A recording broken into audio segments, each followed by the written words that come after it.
Hello and welcome to Science in 5, WHO's Conversations in Science. Today we are talking about vaccines with WHO's Chief Scientist, Dr. Soumya Swaminathan. Welcome, Soumya. Thank you, Vismita. Nice to be with you. So, Soumya, everyone wants to know when we can expect a safe and effective vaccine for COVID-19. What's really good is that so many vaccine candidates are being developed around the world, more than 200. About 31 of them have come into the clinical phases of testing. As you know, we go through phase 1 and then 2 and 3 in clinical trials, and there are at least 8 candidates now which are in the late stages of clinical testing. So what this means is that we will start seeing the results from some of these clinical trials by the end of 2020 or the early 2021, and we'll start getting an idea about how they're performing, both in terms of safety and in terms of their efficacy, that is their protective power. After the clinical trial results are available, the regulators around the world will have to look at that data and make the decisions on approving them. Then vaccines need to be produced and shipped all over the world. So by the time people actually start getting this vaccine, hopefully there'll be more than 1 or 2 vaccines that turn out to be good. It would be somewhere in the middle of 2021. And before we get into vaccines a little more, could you please describe to us what the ideal vaccine for COVID-19 would be like? So for a COVID vaccine, we would like to see one that's very, very effective. So protecting at least 70% of people that receive the vaccine, and the minimum standard that we've set is 50%. So at least 50% should be protected. It must be safe both in the short term and in the long term. It should be safe in different age groups, from children to pregnant women to the elderly. Ideally, it should be given in a single shot.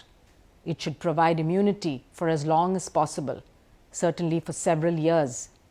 And it should be easy to store and distribute, which means that it should not require ultra cold storage facilities, which are not available in many places.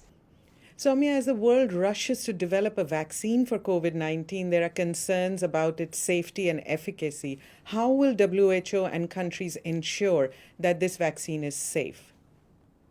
That's a really important question, because the public must be reassured that the standards that have been set globally for licensing vaccines and drugs are going to be followed in this case as well, and that there will be no shortcuts.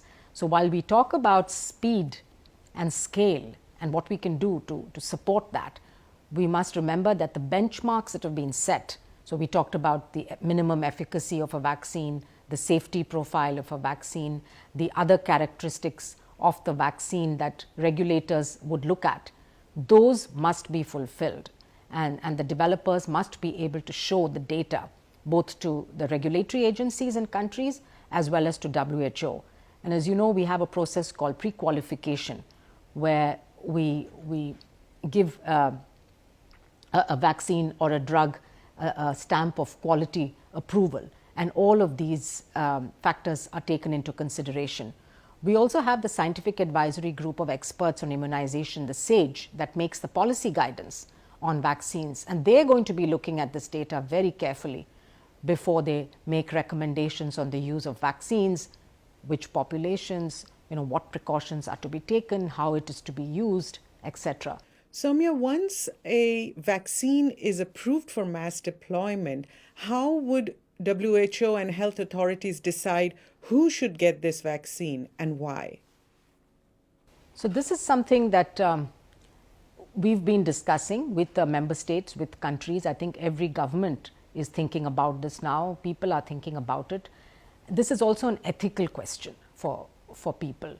And I think there's sort of general agreement now that those at highest risk of infection, we've seen the frontline workers and the healthcare workers really impacted by COVID-19.